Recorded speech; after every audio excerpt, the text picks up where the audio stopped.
The IndyCars are ready to go racing in eastern Pennsylvania, the Lehigh Valley, Pennsylvania International Raceway. It's a spectacularly beautiful day today. The forecast is great throughout the afternoon, but it hasn't always been so. The remnants of Hurricane Hugo rolled through this area Friday and Saturday and rained out almost all of the practice, and in fact the teams qualified their cars this morning. But we do expect a great race during the remainder of this day. Hello, I'm Paul Page, and the IndyCar Championship is very definitely on the line here. There are 4 drivers who could come away as the PPG IndyCar World Series champion. Of course, at the top of the order is Emerson Fittipaldi. Very close behind is Rick Mears. And then there is Teo Fabi and Michael Andretti. The fight is definitely on. There is the real possibility that Fittipaldi could wrap up the championship here. But there is also the possibility that the others could move forward and send the shootout to the final race of the season at Laguna Seca, California. Now, let's check in on the Fittipaldi situation. Here is Jack Arute. Paul, through the first 3 quarters of this IndyCar season, this team with Emerson Fittipaldi at the controls have played it fast and very loose. And then in the last couple of races, they saw the pursuers for the championship start to close in on them. They played it a little more conservative. 2 factors have not been lost on this race team coming into this race at Nazareth. The first, that they've never finished better on a 1-mile oval than in 3rd position. And the second and most important is that they could indeed wrap up the championship here today. According to co-owner Chip Ganassi, that has prompted them to make a change in their tactics over the last couple of races. They say, we're going to go and do what we know best. We're going to go back again and play it loose and very fast and let the points fall where they may in terms of who pursues Emerson Fittipaldi for the championship. For more on the story of those who are pursuing Fittipaldi for the lead, let's check in with my colleague, Gary Gerald. Gary? Well, no question, the man who stalks Emerson Fittipaldi, who is closest in the standings, is no stranger to the pressures of championship chases, because Rick Mears 3 times is an IndyCar champion in his brilliant career. Now he settles into the cockpit. He starts with a track record from the pole position. The gap is 17 points behind Fittipaldi. And remember, it wasn't that many weeks ago, following Toronto, when Emerson had a 39-point advantage. Rick and the crew consequently feel that much of the pressure is on Fittipaldi to try to protect that advantage. But they also know that time is running out, and this is a critical event. They also know that this is the acknowledged master of the short oval. He has 2 wins this year on the mile tracks at Phoenix and Milwaukee. Paul?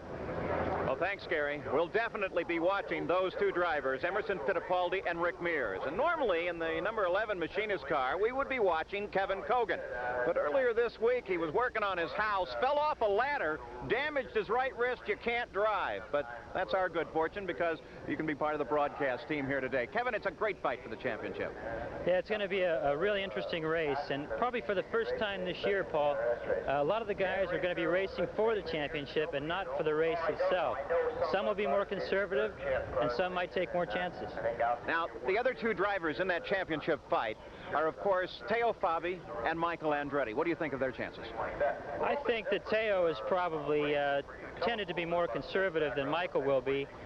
Both of them don't have a great deal to lose by going for it, but I think out of the 2, Michael Andretti will be the one who goes for it the most. Well, the common challenge for all of the drivers is this 1-mile track, the fastest 1-mile track in the world, that is Pennsylvania International Raceway. It's very tight, very quick. A lot of drivers say it's very much like a road course. 200 laps, 200 miles to determine the winner at Pennsylvania International in the Bosch 200. At Nazareth, Pennsylvania, 21 Indy cars sit silent for the moment on the pit lane. But in just a moment, the stillness will be broken. Gentlemen, start your engines! Well, with that, here we go. We're starting to watch them roll. Procession of pace cars. Lights are on.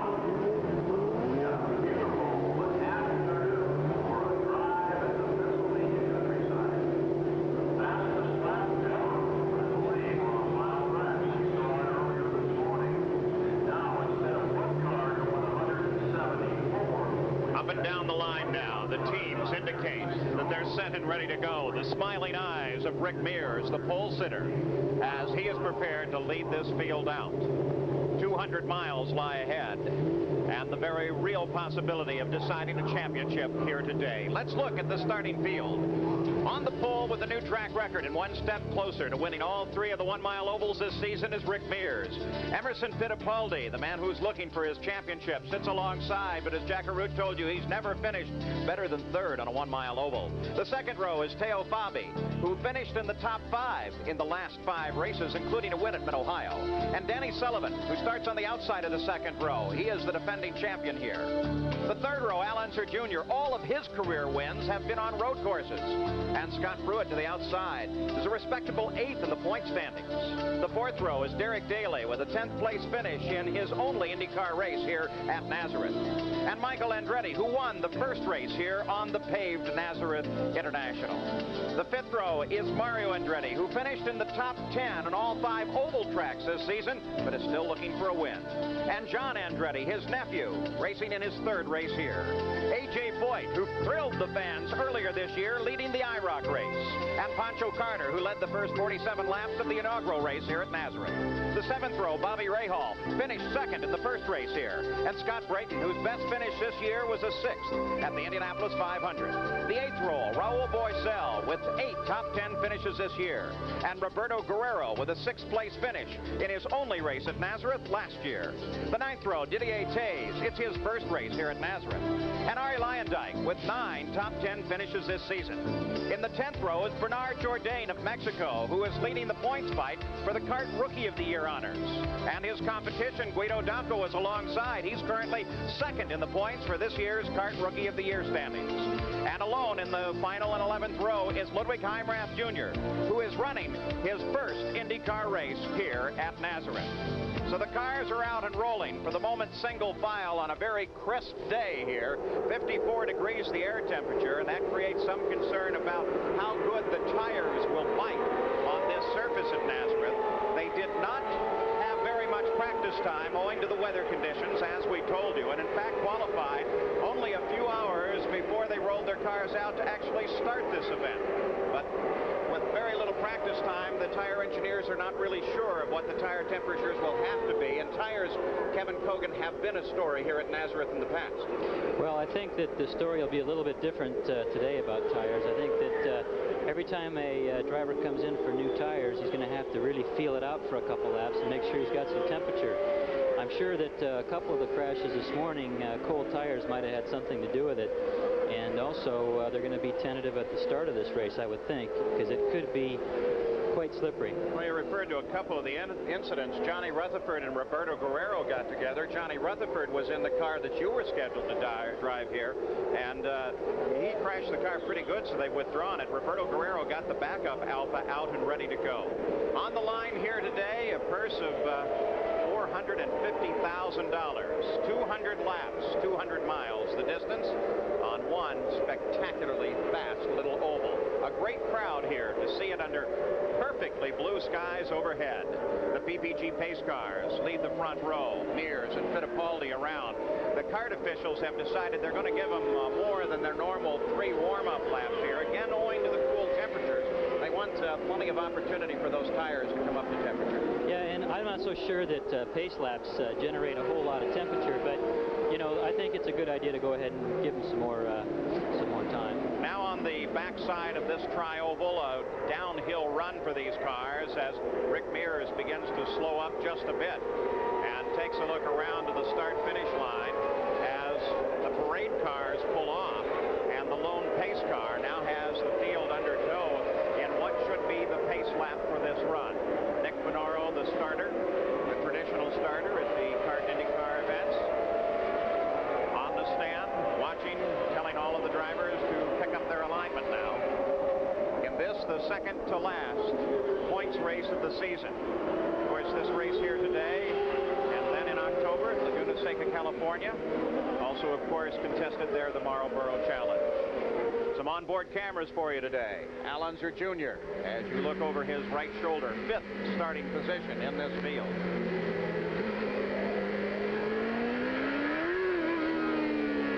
And Bobby Rahal, back further in the field, will start 13th. And further back yet is Arie Luyendyk in the 18th starting position. So 3 Excellent views as the field begins to pick up speed now and rolls toward the green flag. Green flag comes out, and Emerson Fittipaldi comes across the front. But we've got an accident in the first turn as several cars involved. And right there, Kevin Kogan, we're talking about tire temperatures. Yep, that's exactly what it was. John Andretti got a little bit wide, and looks like is that John Andretti? Yeah. And Didier Tays, his teammate, also got caught up in it, but he was on the tail end of it. Pancho Carter also there. 4 cars actually involved in this situation. A great misfortune, both of the Granatelli cars. Take a look. You can see one of the Granatelli machines loses it. That's John Andretti, and he was just a little high, and the tires are cold, and well, I'll tell you just can't be too careful in that situation. So 4 cars right on the first turn. Kevin, here's a different angle. Oh, he actually might have been touched. Possibly by another Andretti. Well, all 3 of the Andrettis qualified right together, Mario, Michael, and John. You can see the one car, the Alfa of Roberto Guerrero, comes to the inside, the other 3 up against the wall. Let's go to Jack Arute. Well, I'm here with John Andretti. John, a short day, but what happened? Well, it all got boxed up in that area, and I went to go around the outside of them, and I got around the outside of the one car, and then I was going around the outside of Daly, and the car right behind Daly just moved over and just hit me in the rear and spun me around. And some speculation that maybe the tire temperatures have not been coming up the way they are. No truth to that. No, there's no truth to that right now, because the ambient temperature is much higher, and we got 4 or 5 laps to warm them up, so that had nothing to do with it. It was just a simple. I got hit in the left rear and spun around, and unfortunately a couple other guys got collected with me. But it wasn't. I mean, I don't know what else to say. You know, I mean, I guess it's going to happen on a tight track. It's just that you don't want to give up spots easily, and unfortunately I got pushed into a bad situation, you know, by another guy, and you know, I guess that's racing. Paul, back to you. So John Andretti certainly disappointed with his start. Roberto Guerrero, Pancho Carter, Didier Tays, John Andretti, all apparently out on the first turn at the start of this race. As Kevin Kogan, we can take yet another look at it. Well, it looks to me there's a white car that comes up underneath him and just touches him right there. And it looked like a Kmart car. I hate to say that, but it could have been an Andretti. Well, as we suggested, and as you heard in the starting grid, they were all right together there, and one of them certainly looked high as they came up and came around. So as a result of this, the yellow flag flies at Nazareth. The field has to slow down quite a bit, but slowed down more than anyone else is the 14 car, the Copenhagen machine of A.J. Foyt, who apparently has some mechanical problem that's brought him to a stop on the course, and he will pick up the advantage of this yellow because he does have the opportunity to get that car restarted. It looked, Kevin, like he may have come down behind the field and gotten bottled up under the yellow and had to stop completely, and then the engine stopped on him. Yeah, he obviously something slowed him down, but it couldn't happen in a worse place because he's not going to get towed back to his pit in any big hurry right now. Well, one of the great ideas here is a warm-up lane that Rick Mears helped design into this race course. It's a separate lane alongside the course. They're using it now. We'll be back. We're back at the Bosch Sparkplug Grand Prix, Nazareth, Pennsylvania. 18 laps are completed, all of them under yellow. This is the rundown, and that order established right at the start of the race when Emerson Fittipaldi swept across the front of Rick Mears and picked up the lead. Yeah, I was really surprised because Emerson's the one that has the big point cushion, and he doesn't need to be as aggressive as Mears, and he really aggressively took that start and passed him going into one. Pancho Carter is in the pits. He was able to roll out for a bit. He was involved in that accident along with Roberto Guerrero and Didier Tays and John Andretti. Mario Andretti apparently got high and moved up into John Andretti, causing that situation. Now, Emerson Fittipaldi leads the field around, and we anticipate a green flag as they come off the final turn, head down across the tri-oval, and we're back racing once again. The green flag on lap 19 as Rick Mears slides into second place. Teo Fabi runs in third. The rest of the field strings out single file.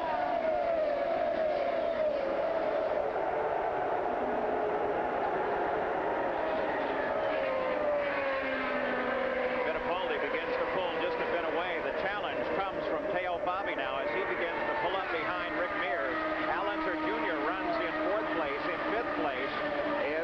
Kentucky, and Danny Sullivan, the defending champion at this event, as well as the defending PPG IndyCar World Series champion. But Emerson Fittipaldi, very aggressive at this moment, running out in front. Yeah, Emerson's doing a fine job. His car looks very, very stable. He's driving like he has all year. Seems very smooth and very aggressive. But it is a little bit surprising. He, as you suggested, doesn't really have to go for it. He could rest on his laurels this race. But of course, the indication was that they would probably go just as hard as they could. Yeah, it seems to be that that's their game plan, and they're sticking with it because with that kind of a point lead, if anybody was going to hang back a little bit and watch things develop, you would think it'd be Emerson. Update on the situation with Pancho Carter. His car still in the pits. John Barnes and that crew on the Hardy's machine brought the car in, thought that they had most of the damage to the nose fixed.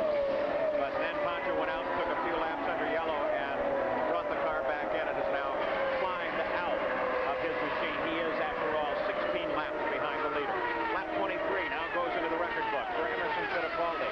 They're averaging just over 164 miles an hour each of these laps. Yeah, and it looks like Emerson and Rick are pulling away a little bit, so you know that their pace is very, very strong. And they are pulling away just a little bit from the rest of the... You got a glimpse of the fight back in the field. Danny Sullivan, right behind him is Scott Pruitt and Michael Andretti as they begin to close just a bit. But Rick Mears closes up on the leader. Fittipaldi works his way around this circuit with slower traffic lying just ahead. And now will have to set his rhythm to anticipate the slower cars that he will encounter as he works his way around this course. That's Heimrath Jr. just ahead of him. And Rick Mears closes in, comes up to the high side, and tries to challenge Fittipaldi. Now, this is going to be the situation all day long. It's very difficult to pass slow cars, and you can outbrake somebody at this track because you actually do have to use the brakes a little bit. So every time that happens, it gives Rick a chance to get up behind Emerson and make a shot at him. Ludwig Heimrath Jr. heads for the pits. Whatever was the problem that caused him to be a bit slower, he's decided needs some attention of his crew as he brings that machine in. The fight continues at the front, and as you can see, it has closed up just a bit as Rick Mears begins to close in, and Bobby closes in as well. Yeah, Teo's caught up.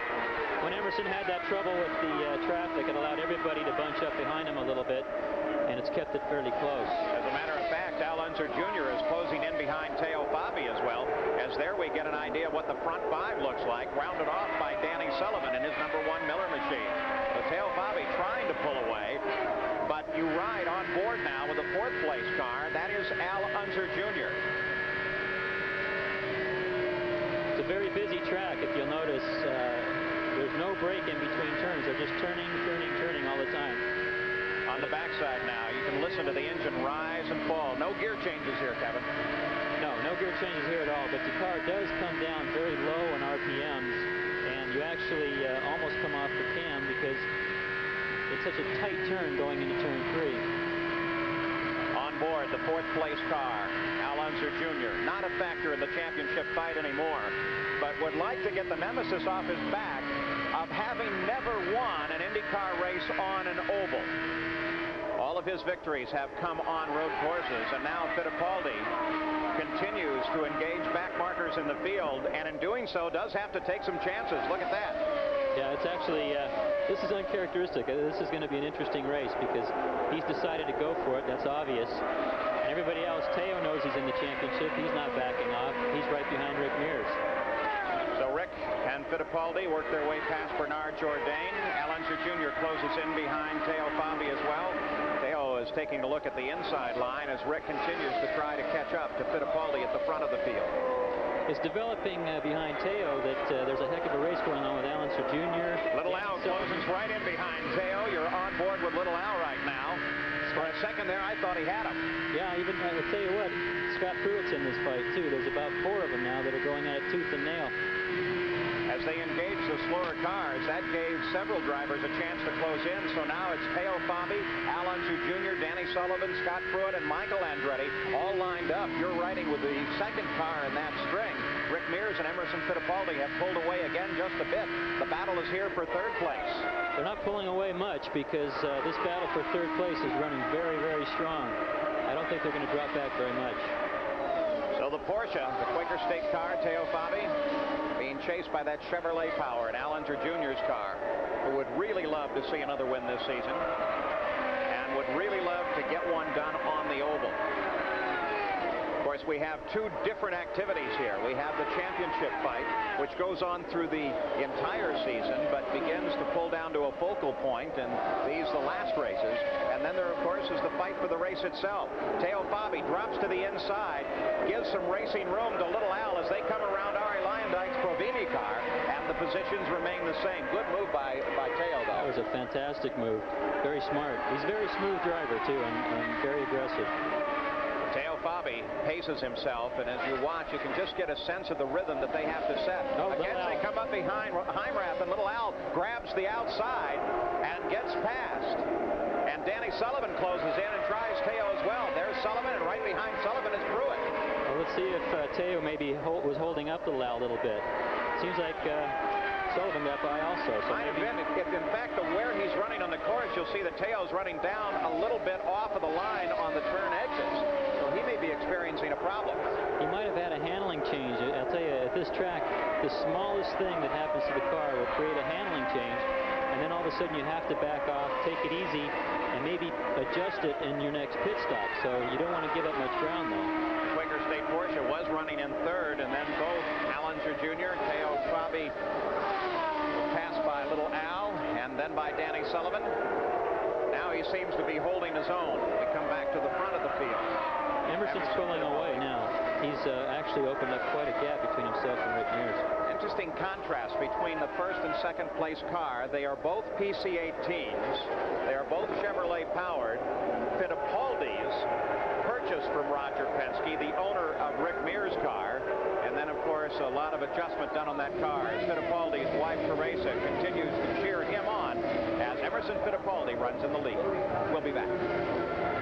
Spark Plug Grand Prix, Nazareth, Pennsylvania, where Emerson Fittipaldi has taken control of this race. He did so at the start on the green flag, but then a four-car accident took out Pancho Carter, Didier Taze, John Andretti, and Roberto Guerrero. They brought out the yellow for a good 18 laps, but when the green came out again, Fittipaldi just moved back into the lead and began pulling away. He's really the key factor in this race as he slices his way up through the field. He's lapped most of the field at this point, Kevin. Yeah, he just put 2 laps down on Bobby Rahal, which is surprising. He's lapped almost everybody up to, he's even lapped Danny Sullivan. So just Rick Mears and Allinger Jr. remain the same lap with Emerson. Only 3 cars on the leader lap, but running in traffic, Rick Mears has been able to close in. He had dropped about 7 seconds behind the leader, but now Rick has closed up to within 2 seconds of Emerson Fittipaldi. As you ride on board with Bobby Rahal back in the field and several laps off of the pace.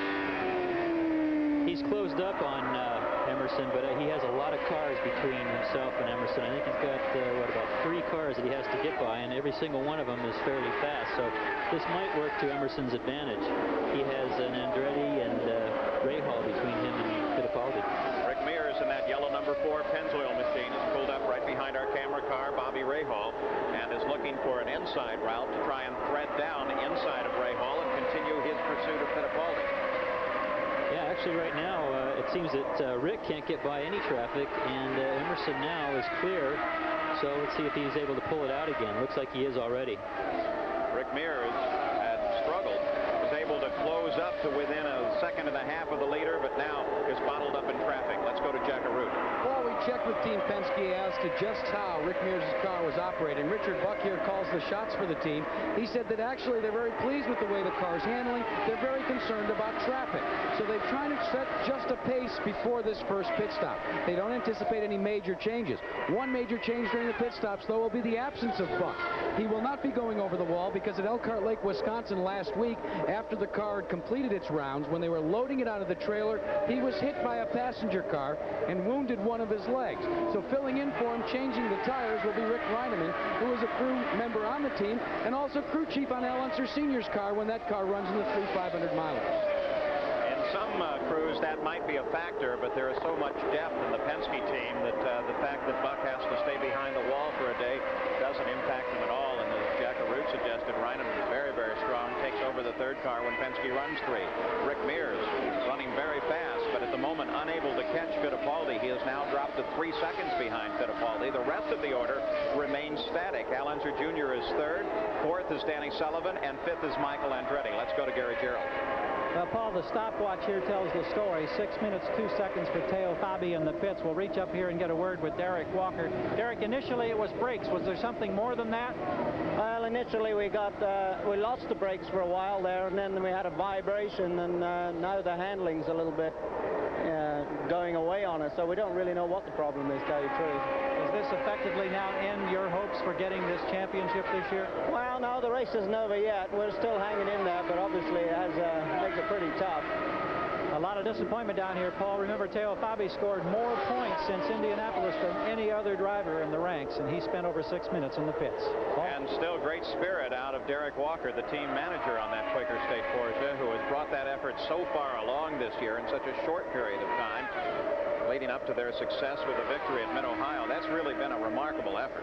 They've made some tremendous gains, and in the engine department, and also the team itself has just been getting slowly better and better all the time. The engine, I think, improved significantly sometime around Michigan, it seemed, this year. Yeah, they came up with a new engine configuration. They say that they don't actually, Walker, Peter Parrott, that crew, know very much about the engines. They just ship them over from Stuttgart, Germany, from Porsche, and it's a modular replacement. They plug them in and say, how does it work? And they, of course, take the telemetry and the data. You also saw a moment ago Teo Fabi, always the Italian gentleman, saw Rick Mears in contention pull up behind him and gave him way on the course so that Mears could continue his pursuit of Emerson Fittipaldi. Now Mears pulls up behind Leyendijk. Leyendijk running down in 13th place right now. Well, he pulled over that time, but there's no race car driver alive who's always a gentleman, Paul. Well, Rick Mears constantly in touch with his crew, and this is one of the teams that has telemetry that will tell them about the car, and perhaps even more important on some occasions, what the fuel load is. So they are watching Rick Mears' fuel load at this moment in the Penske pits, because they're approaching a time now when pit stops should be a matter of consideration. Already Bernard Jourdain has rolled in and out of the pits, making a routine stop. Not a factor in the front of the field. He's running 15th right now. And Rick Mears, trying to close on Emerson Fittipaldi, is still running well back from the leader, Fittipaldi. No battles at the front of the field. Everyone is strung out. They seem to be playing it very safe at this point. Well, I'll tell you, you just mentioned the pit stops. That'll be very critical here, because just a few seconds on such a very short track and very low lap times is going to make a big difference if you have any kind of problem whatsoever on the outcome. Let's expand on that a little bit. This track is uniquely different from almost anything else that we see. The entrance and the exit to the pits is actually over on the back straightaway. They're time consuming. A lot of tracks you're able to duck into the pits at the last minute, keep your speed up until you're just at the pit entrance, and then duck in. And at this track, you have to slow down considerably on a very narrow road into the entry of the pits and exiting the same way. You have to go in a see it right there. There's Rick Mears as he heads into the pits. At a very slow speed. He has to really slow down on that little tiny road. Running in second place. So Mears, with the help of telemetry, rolls toward the Penske pits. Here's Jackaroo. The team is waiting for Rick Mears. Raul Boisel goes out back on the racetrack as Mears comes to a stop at Team Penske's lead pit. The jack is up, the fuel going in. They are going to change all 4 tires. Rick Reineman, as we said, replacing Richard Buck on the right front. Buck taking up Reinemann's normal position, holding on to the starter should Mears stall the car. 14-second pit stop, and Mears is off and away. Rick Mears in and out, lap 77 miles, his stop. And Al Unser Jr. comes into the pits, as does Arie Leyendijk. Here comes and the leader, Emerson Fittipaldi, also rolling down the pit road and breaks to a stop in the Patrick pit. Here again is Gary. Well, we've got little Al Unser in, Paul, and it looks like routine service as he hit that critical mark right on the target. They make the tire change, and they're under 14 seconds as we go to Jackaroo. And Gary, Emerson's Fittipaldi team is going to work. They're going to change all 4 tires. A fairly long stop for Fittipaldi, gets it back in gear, and he's off and away. But a little bit longer than Mears or Al Unser Jr.'s stop. Our clock shows it. It's 14.9 seconds. The Patrick Racing Team stop for Emerson Fittipaldi as he roars out of the pits. All of these stops being made under the green flag, and most of the rest of the field coming in. Derek Daly and Scott Brayton is in. Michael Andretti is in. Cars all making what appear to be routine stops as Emerson Fittipaldi comes around the circuit. And with those stops, Danny Sullivan picks up the lead of the race, but then Sullivan makes his stop as well. So Fittipaldi comes back to the lead here at Nazareth. With the stops being made, all of the crews did a pretty nice job of it and maintained their position. Danny Sullivan lights the tires, rolls out of the pits as well, but Emerson Fittipaldi is still the dominant factor here at the Bosch Spark Plug Grand Prix. We'll be back. At the Bosch Spark Plug Grand Prix, I'm Paul Page with Kevin Cogan, Jack Arute, and Gary Gerald, and Emerson Fittipaldi's lead has now been cut just a bit by Rick Mears, who has closed in. He was riding 6 seconds back and now closes to within 3.5 seconds of Emerson Fittipaldi. So we understand from the report out of the Penske team, you heard it from Jack Arute, that they are simply trying to set a pace. But on the backstretch, Bernard Jourdain gets into trouble. Quick spin on the backside, took the wing down. Car appears to still be under power, but I'm not sure all the wheels are pointed in the same direction. Well, this gives Sullivan a chance to catch up back to the back of the field instead of having Emerson breathing down his throat to try to put another lap on him. Actually, I think we're going to take a look at this crash. There you see Jourdain right in front of Sullivan. Yeah, he just got into his air. You could see it, that he was right under his wing, and that's all it takes, is just to have that air robbed from you for just a second. That little vacuum area behind the car in front of you will take the air off of your wings, and when it does it, you're no longer biting the track. There is Bernard Jourdain, Mexico City, Mexico, as he rolls into the pits and lets the crew take a look at that car. At least he was able to drive it there. Handy little job of saving it. The track is not that wide, only about 50 feet in that area of the course. And Fittipaldi, with Rick Mears lined up behind him, continues under the yellow flag. They'll have to check the backside of the course for debris and, of course, get that damaged wing off the track, look for any other problems. So we'll be yellow for just a few minutes here, and this will come at a most opportune time for a pit stop to be made under the yellow. The teams for all of the cars are anticipating stops. Dale Fabi's already dropped in and out of the pits, as has R.A. Lyondike, but the leaders should be making a stop shortly. We'll be back with more from the Bosch Spark Plug Grand Prix right after this. We're back at Nazareth, and Rick Mears in second place has peeled off of the order behind the pace car and heads down for some Penske service. Let's go down to the pits now. Well, Paul, what they've done is they've determined that they think they can go the distance. Rick Mears is the first of the leaders to pit. Emerson Fittipaldi, on the other hand, was trying to see just how long this caution would go. They've exchanged 4 tires. They filled the tank with fuel. Now remember, this team has the onboard telemetry. There was a miscue on changing the left front tire, but really no major problem because it was under caution. They've got the onboard telemetry, as we said. They have determined that they feel now they can go the distance based upon the mileage that they've been generating. For Fittipaldi, they're getting ready to pit right now as we speak. Pretty gutsy chance that they're going to take there, because I think they'd be right on the edge of it. Emerson Fittipaldi accelerates now on the pit road and rolls down toward the Patrick Racing team. I think Emerson is, coming up to the challenge of Rick Mears of kind of a guess to think that maybe. Let's go to the pits again. Here's Jack. And Emerson Fittipaldi, seeing the move by Rick Mears, has decided to bring his car in, regardless of the number of laps left. They filled the tank with fuel. They've had a very quick stop. They've exchanged the tires, and he's off and away. A quick stop under caution, but again, the envelope as far as fuel consumption, if they can go the distance, it remains to be seen.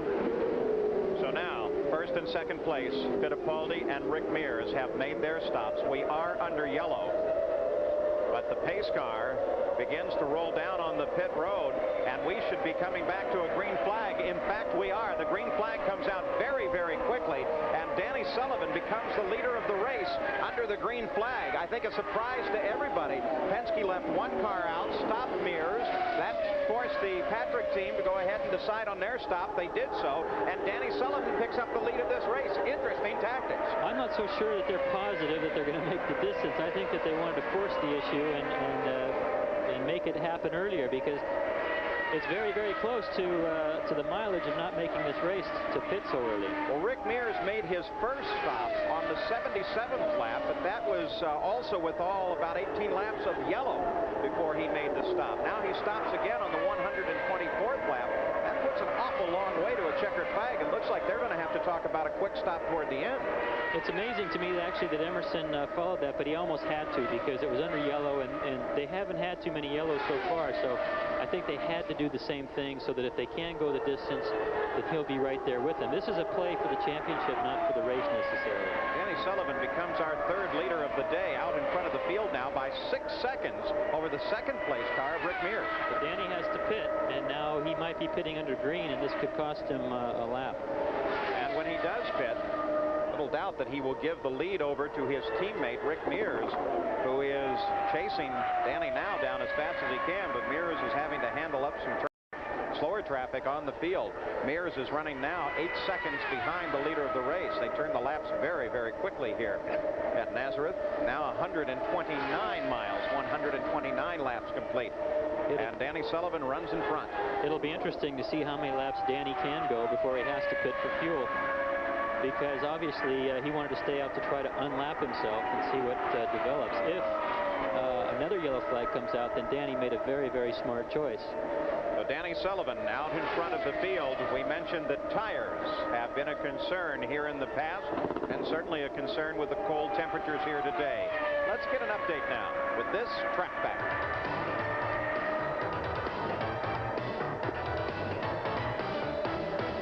This track back is brought to you by Quaker State Motor Oil. The big Q stands for quality. Always has, always will. Here's Gary Gerald.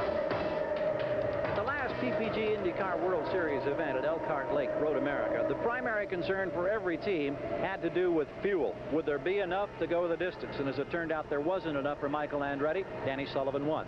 Here at Nazareth this weekend, the primary concern has to do with tires.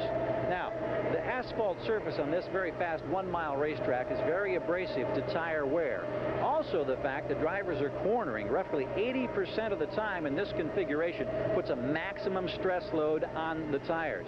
In the past, there have been isolated instances of extreme tire wear. In fact, Emerson Fittipaldi, who has this stack of tires to choose from this weekend, had to make an extra 5 or 6 pit stops last year in normally a 2-pit stop race.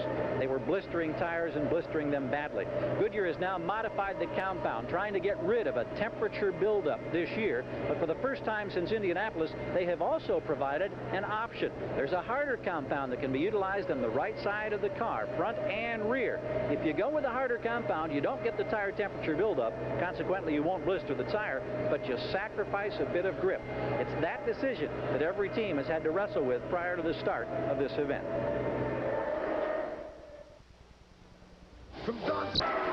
We're back at the Bosch Spark Plug Grand Prix. Danny Sullivan is still out in front of this field, but we anticipate a pit stop by the Penske team to bring the leader, Danny Sullivan, in there. He slows on the backstretch, a long run into the pit as he comes around and now comes onto the front side of the facility, accelerates once again and streams down toward the pits. Let's go to Jack. And Paul, this should put to rest any sort of supposition about team tactics. Rick Mears is embroiled in the points chase, having to watch his teammate Danny Sullivan lead this race. Sullivan comes in, takes on fuel. They push the outside of the envelope as far as they could. This indeed will be their final pit stop. They've changed tires. They take on a full load of fuel. The Miller High Life team is off and away with Danny Sullivan at the controls. But in doing so, Rick Mears picks up the lead. And as a matter of fact, if Danny doesn't really light the wick on that, there is Rick coming by on the outside, and Rick Mears screams past Danny Sullivan, picking up the lead of the race. Emerson Fittipaldi should be closing as well. Sullivan may have been able to maintain position, but I suspect with that slow windup that he is going to fall a little further backwards when the order sorts out at the start-finish line once again. So Rick Mears is now the leader once again here at Nazareth, and that fight for the championship continues to stay tight. It's the nature of this track, Paul, that it just takes a lot longer getting in and out of these pits, and he probably wouldn't have gone a lap down to Rick if it was a different racetrack. We're talking about people surprised that you can go a long distance on a 1-mile oval without a yellow. Well, we've seen Milwaukee a number of times go flag to flag without a yellow. These little bull rings, as so many of us call them, are are some of the best racing that the IndyCars have to offer. There, Rick Mears got caught a little behind Teo Fabi, who was running off the line and slower, and Danny Sullivan comes in to challenge Rick Mears. Not a challenge for position. Danny actually dropped back to 4th place when he made that stop. He's simply trying to get his lap back on the leader, Rick Mears. Yeah, Danny very much wanted to pass him there because he does need to get in front of him, because if a yellow flag was to come out any time now, he's going to still be a lap down to Rick unless he can get in front. Then he makes that lap back up and comes around from behind. Danny Sullivan comes to the inside. That's Michael Andretti, that white number 6 Kmart car that sits just ahead of Sullivan. Michael's playing a very conservative race, probably actually driving just as hard as he can, trying to stay in the fight here. Rick Mears still the leader of this run, 6 seconds ahead of Emerson Fittipaldi. And Mears now encounters slower traffic. Bobby Rahal in the Craco car runs just ahead of him. And a whole line of slower cars that Rick will now have to thread very carefully through, including the much slower car of A.J. Foyt that sits up in the high line. Actually, Michael Andretti told me this morning he wasn't all that happy with the handling of his car in qualifying, so I'm sure he is trying as hard as he can to stay, and he has stayed most of the day right around 5th or 6th place. Very partial crowd here at Nazareth. Of course, the hometown of the Andretti family. Both Mario and Michael make their home here. And when Michael won the inaugural race on this track in the IndyCars, he was loudly cheered. There goes Sullivan picking up Michael Andretti, actually picking the lap off of Michael. Not a battle for position as he continues to try and chase Rick Mears and get his lap back from Rick. The order is Mears, then Fittipaldi, then Al Unser Jr., and Danny Sullivan, then Michael Andretti, Scott Pruitt in 6th. Mario Andretti is back in 7th. Bobby Rahal is 8th. 9th is Derek Daly, and 10th is Scott Brayton. You know, Paul, I've been watching after these series of pit stops. You know, Rick was actually pulling away from Emerson Fittipaldi quite a bit. And now Emerson has pulled up, since Rick has gotten bottled up in this traffic. Emerson Fittipaldi now is catching him, and just at the tail end of this group of cars. Watching from the 8th place car of Bobby Rahal, there comes Danny Sullivan across. Let's just watch and listen. You can hear the engine rise and fall.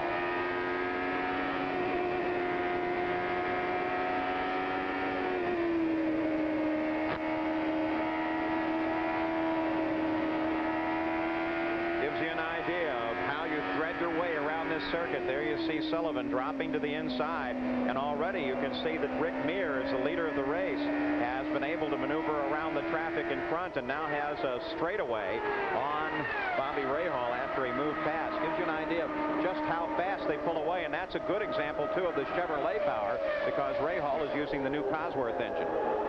Well, you know, now the situation I described before of Rick getting bottled up, Emerson caught up to that group of cars, and now he's bottled up and having a very difficult time working his way through the pack. So Rick is pulling away and creating a bit of a distance. Rick Mears, the number 4 Pennzoil machine, is out in front of this race. 4 seconds back is Emerson Fittipaldi. We asked Rick, with the race for the championship now, where's the pressure? Well, it's on all of us, really, but I would say the majority of the pressure's on Emerson. And, you know, I would rather have his pressure. I'd rather have as much pressure on me, and, you know, because of leading, but have his points lead. But I think that's where the pressure is, when you're leading, and you know, it's kind of like the last 3 laps of a race when you start hearing noises that aren't there, you know, in the race car when you're coming close to the end and you're leading the race. So it's kind of like that. I think it's more in your camp than it is second and third guys are, you know, they're coming up. They know what they've got to do. They've got to go out there and run as hard as they can, try to win the race, try to gain the points. And it's, you know, clear cut and dry. Well, there's little question that the pressure is incredible here at Nazareth. The fight not only for the race itself and its $450,000 purse, but for the PPG IndyCar World Series Championship as well. We'll be back.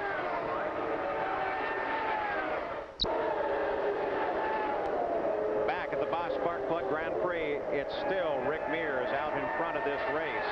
Danny Sullivan is moved around Emerson Fittipaldi. Fittipaldi runs in second. Rick Mears is the leader. They are the two contenders in the points fight. Fittipaldi leads the points at the moment. And in fact, even on the position on the course, if the race were to end right now, Fittipaldi would still be the points leader and win the championship. But of course, there is yet one more race to go at Laguna Seca, California. A magnificent road course. Lots of nice elevation changes. I think every driver that races there absolutely loves that facility, and it's a beautiful venue for the final race of the season, and the one that may in fact determine the championship. But this one is not over yet. As you can see, Emerson Fittipaldi continuing to be very, very careful. He cannot afford any mistake at this point. Yeah, and the person he's having the trouble with is Rick's teammate. He's been right behind Danny for quite a few laps now, and of course Danny is running full speed trying to stay in the hunt for this race also, but Emerson has got to be very careful. We've been focusing on the front of the field, of course, because that's where the battle has been. Rick Mears leads it. Second place is Emerson Fittipaldi. This is the third place car, Al Unser Jr. He's been pacing himself very carefully. He's been staying out of most of the fights and has maintained this relative position through most of the day. Danny Sullivan, with his pit stop, dropped out of the lead and back into fourth place, off of the leader's pace. And in fifth place is Michael Andretti, who we've mentioned several times. He's probably going just as fast as he can, but the car not carrying a pace that can keep up with the PC-18s. Those two magnificent chassis, one in the hands of Rick Mears and one in the hands of Emerson Fittipaldi. Leaving now third place, back to the front of the field, the number 4 Pennzoil car. A.J. Foyt continues to run slow on the high side of the course, and Rick Mears has a 10-second cushion over Emerson Fittipaldi. The question, though, remains about a possible final stop in this race. Very carefully, they're monitoring through some telemetry the fuel load on Rick Mears' car, and the two-way radio contact back and forth constantly between Mears and the pits discusses that fuel situations. That's almost a constant stream of verbal communications, as well as the telemetry, as Rick Mears comes around Al Unser Jr. and puts little Al yet another lap down. Al's still in third place, but now he's gone a lap down to the leaders. Gives you an idea of how fast first and second are really traveling. Average speed of the race has picked up considerably to 132 miles an hour. A.J. Foyt finally decides it's appropriate to bring that car into the pits, but rolls on past his pit and makes a turn back to the paddock area, so A.J. Foyt pulls out. Well, if the race were to end right now, that's the way the points would look, with Fittipaldi winning the championship. But of course, there's one more race yet to go at Laguna Seca. Teo Fabi is out of the running at this moment as they put his car back into the paddock area. So Fabi, who had a chance to be in that fight, now retires. Was running in 16th position as his car came into the pits and was pushed back toward their transporter to make the long cross-country trip now over to Monterey, California for the Laguna Seca race. Very frustrating for Teo, because they know that they were well into the hunt for the championship points to finish in the top 3, and now they end up with nothing, and it was difficult when a car handles bad to stay in the race, so I'm sure it was very disappointing for the team. Well, as Derek Walker and Peter Parrott said, it was almost a story almost too good to be true that they were that close in the championship coming into the start of this race. They really seem quite happy with the progress they've made. It probably made more progress in the second half of the season than any other team. They were struggling at the beginning of the year, and the car always seemed to handle well, but the power wasn't there. And now the power seems to be very strong, challenging the Chevys on an equal basis. Rick Mears' lead now begins to dribble away as he has to fight with this slower traffic. And he is now down to only 4 seconds over Emerson Fittipaldi. So Rick Mears still leads it. We suggested to you Teo Fabi is out. Now he's with Gary Gerald. We know that the championship is over, as you mentioned, for this team, and what a Cinderella story it would have been. This is your first did not finish since Indianapolis, and I know you chased at first a variety of problems. You thought it was brakes, but what else? Yeah, I think after a few laps, something broke on the car, maybe a shock absorber, something, because the balance went away completely. I lost the grip completely, and at the beginning I just have a little understeer, and that's why I was dropping back. But then my setup just went away, and the car was very slow and very difficult and very dangerous to drive. So we decided to stop. Now, a major disappointment, I'm sure, Teo, because you thought you had an outside chance to win a championship. No, I think Amos is going to win the championship, and I think he deserves to win it. We're going to try next year. We wish you very, very well. It's been a great season nonetheless for the Quaker State team, and of course, one race yet to go, Paul. Well, we certainly know who Teo Fabi is pulling for, but that has yet to be decided, as Rick Mears is running in the lead of this race, and Emerson Fittipaldi is chasing him. We'll be back with more right after this. Back with now 14 miles to go. You see the leader, Rick Mears, that bright yellow car disappear under the edge of your screen, and there is Emerson Fittipaldi as he works his way down inside of Danny Sullivan and chasing Rick Mears. Fittipaldi now has traffic lines just ahead that he has to struggle with. We're in the closing laps of this race. Fittipaldi really has a fight if he wants to get up and catch Rick Mears. It was a Penske car that won last year, then in the hands of Danny Sullivan. But look at Fittipaldi. Boy, he is driving that car for all it's worth. Emerson's really going for it now. Unfortunately, he was caught behind Danny for quite a long time, but now he is trying to make up that difference because he wants to maintain the points lead that he has. The question, of course, that everyone has is whether or not Rick Mears' car is capable of making it all the way to the end of the race. The question is now answered as Rick Mears pulls it down onto the pit road and heads for some Penske service. As Fittipaldi, we watch for him to come off the corner. Fittipaldi comes across the line and picks up the lead. Here's Jackaroo. And Paul, that 7/100th of a gallon, lap after lap, has taken its toll. This is a time stop. They ran the stopwatch, and they pulled the hose off and away. We could have a major problem on the car. The hose, the vent hose, looks as if it's been still connected to Rick Mears' car. He will have to come back in. The vent hose definitely still attached, ripped off.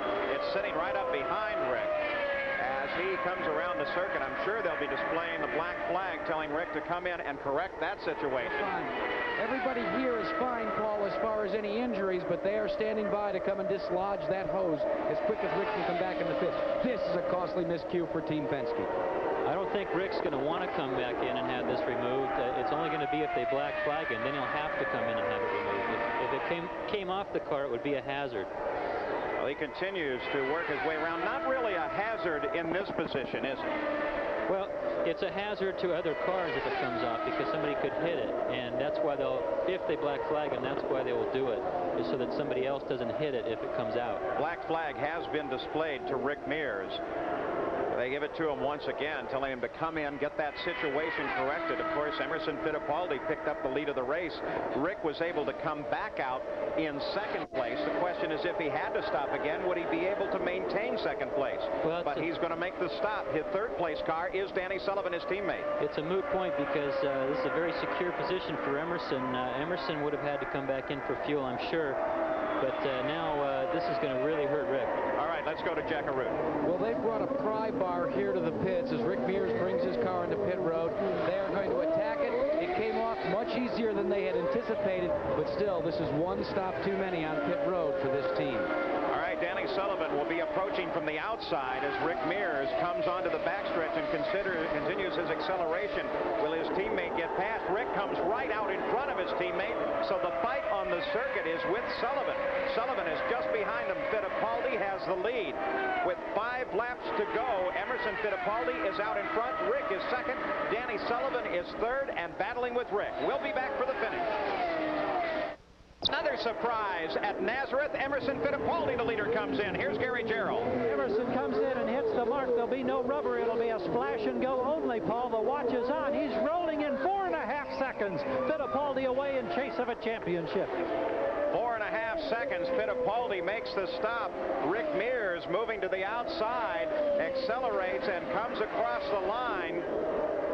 So Fittipaldi makes his fuel stop right after Rick Mears has a disastrous set of circumstances. So whether or not each team could have made it in now is purely academic. As a matter of fact, Al Unser Jr. also decides that it's time for him to come in and make a stop. So the fuel calculations with those yellow flags left at the start of this race really changed the complexion of the run here.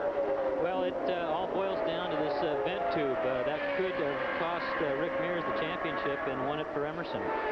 So Emerson Fittipaldi comes in, takes the splash of fuel. With Rick having to make 2 stops, it gave just enough pad to Fittipaldi, his wife Teresa, now praying her way around this circuit as the white flag due to come out for Emerson Fittipaldi, the leader of this run here. Fittipaldi works his way around now, clear sailing line just ahead. Rick Mears runs in second. Danny Sullivan is in third, 3 seconds back from Rick. The white flag to Fittipaldi. Mears now sees it. The battle is for second. We're on the final lap. The Marlboro car. Emerson Fittipaldi about to put another win into the record books and pick up the 20 points so desperately needed to move ahead on the championship. This basically guarantees in the championship, Paul, unless Rick wins pole and leads every lap at Laguna Seca and wins the race. Emerson Fittipaldi takes the checkered flag. Rick Mears comes across the line in second place. In third is Danny Sullivan. So the race has been run 200 very, very hard-fought miles here at Nazareth. Emerson Fittipaldi is the winner. He rolls now slowly for the first time this race around this track. He must be absolutely delighted with the situation now. He did everything that he had to do. He has a 22-point lead. So the only way that Rick Mears could win the championship, matter of fact, that doesn't work. No. As a matter of fact, it can't be done. The champion rolls into victory lane right now. Emerson Fittipaldi wins at Nazareth. We'll be back to talk with him right after this.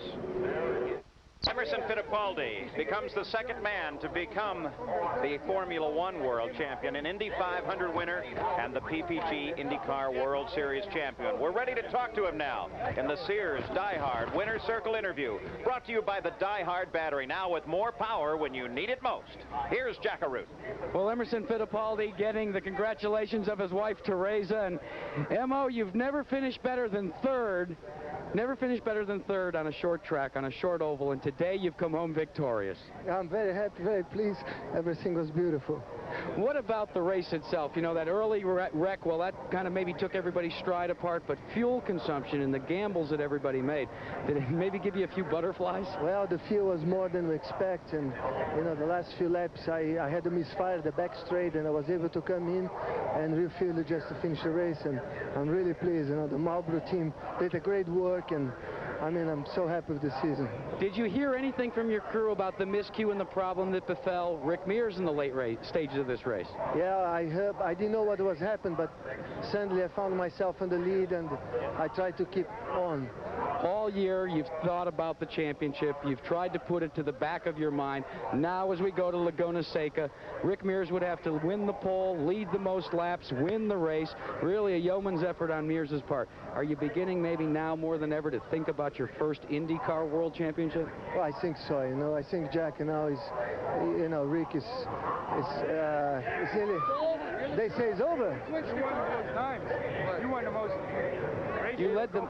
Well, if it's a tie, we're hearing, because you have won the most races, that indeed you have won the IndyCar World Championship. Great. I'm very pleased. Well, that's a first. They just found out here in Victory Lane, and a subdued crew has just gone wild. The world champion for 1989 in IndyCar competition is Emerson Fittipaldi. One to go with his Indy 500 victory, one to go with your World Championship in Formula One.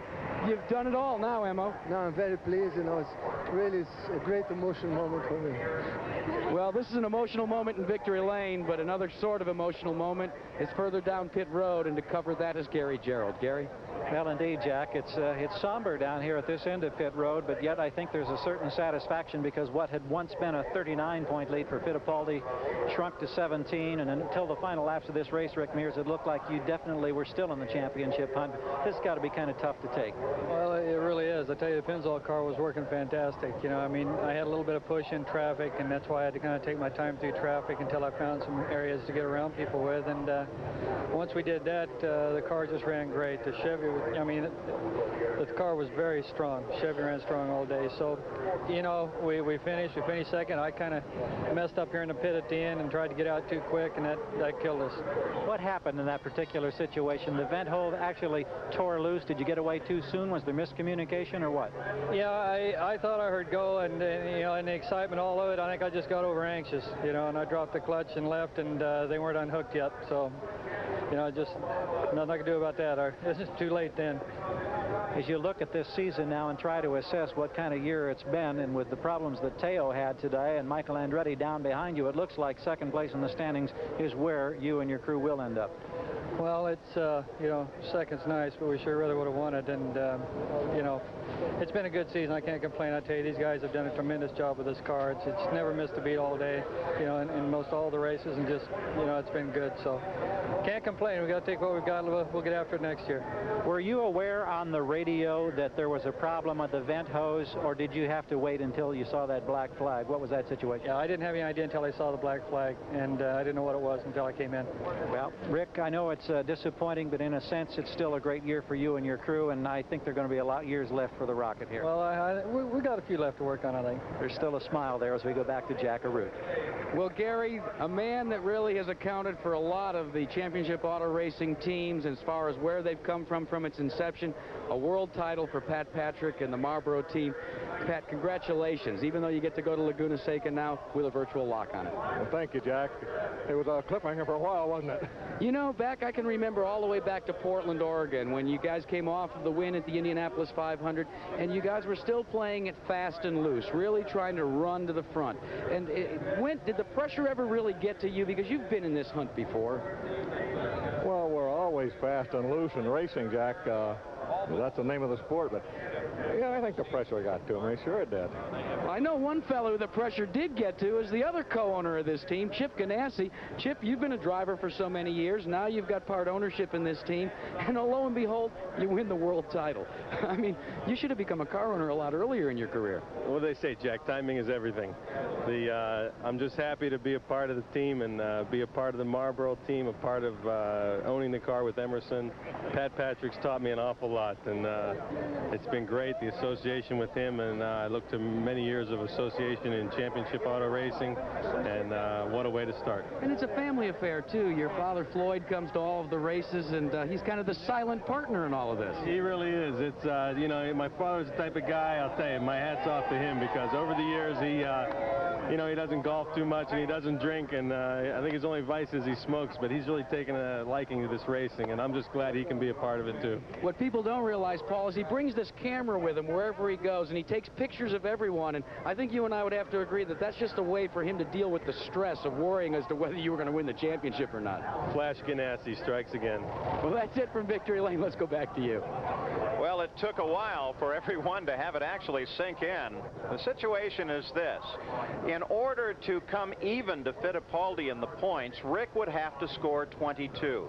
There are 22 points available at Laguna Seca. So Rick could come even in the points, but even if he were to do that, Fittipaldi has won the most races this year, and therefore Fittipaldi is now the champion.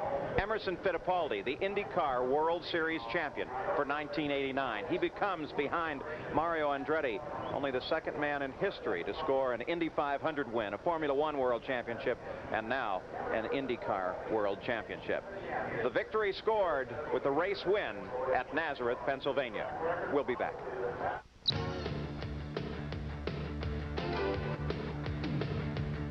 The Bosch Spark Plug Grand Prix has been brought to you by Goodyear Eagle Tires. Goodyear, because there really is a difference.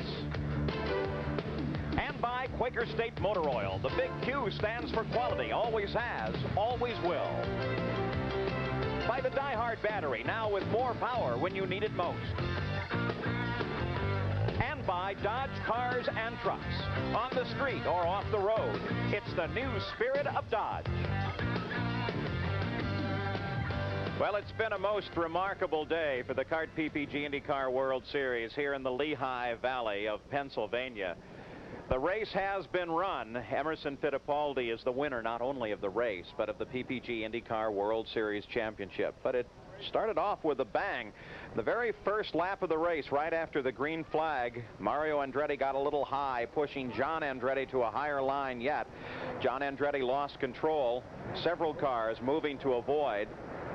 This accident ended up taking out Pancho Cartier, Didier Taze, and Roberto Guerrero. Mario Andretti was able to continue on after this accident, but it was this accident that really set the scene for the rest of the race. They ran 18 laps under the yellow flag, and that staggered the fuel stops, forcing a fuel stop for the leaders toward the end of the race. This was Rick Mears' stop for just a splash of fuel. He was in and out so quick and so excited about a fast exit to the pits that he pulled away while his vent hose was still connected. Well, as a result of that being connected to the car, the officials brought Rick in and told him to have that removed before he could continue. That gave the lead to Emerson Fittipaldi, and with the win, he also had sufficient points and victories this season to pick up the PPG IndyCar World Series Championship. So here are the top 5: Fittipaldi, Mears, Little Al, Danny Sullivan, Michael Andretti, as we take a look down now through the entire field with a good run, though most of the contest occurred at the top of the field. There's 6 through 10. We continue looking down through the entire order of all 21 cars that started this race. 4 out immediately on the start. Only one other incident today. That was when Bernard Jourdain lost control on the backstretch when he closed in too close behind the car of Danny Sullivan and lost wind to his wings and spun to the inside and drove his car down into the pits. So those are the final results here today at Nazareth. And as a result, well, here's the PPG points to this point in the season. But with 186 points and his wins this year, Emerson Fittipaldi was here crowned as the PPG IndyCar World Series champion. Rick Mears is in second place, followed by Michael, then Teo Fabi, who with a very early bad pit stop and some mechanical problems fell totally out of the running very early on. So those are the points. We look down through the top 10 of the PPG IndyCar World Series. And that sets the stage for the Marlboro Challenge. Now, in the Marlboro Challenge, Fittipaldi is going to start on the pole.